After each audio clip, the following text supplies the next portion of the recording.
अस्सलामुअलैकुम।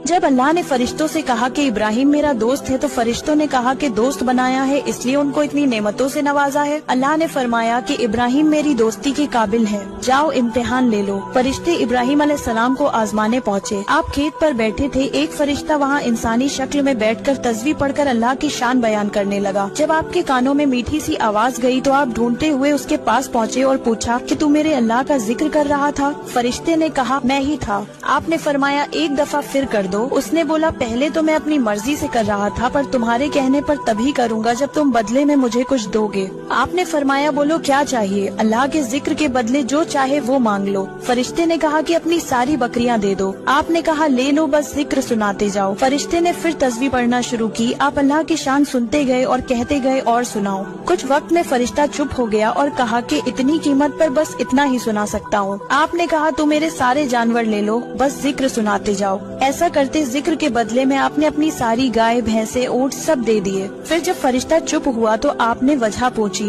फरिश्ते ने कहा अब तुम्हारे पास कुछ नहीं है, अब क्या दोगे? आपने फरमाया कि अब तुम इतने जानवरों के मालिक हो, इनकी रखवाली के लिए तुम्हें गुलाम तो चाहिए होगा, तुम मुझे गुलाम रख लो, पैसे ना देना, खाना ना देना, बस मेरे अल्लाह का जिक्र सुनाते जाना। ये सब सुनकर फरिश्ता रो पड़ा और कहने लगा कि मैं आपके रब का फरिश्ता हूँ, आप वाकई में इस काबिल हैं कि अल्लाह ने आपको दोस्त बनाया है।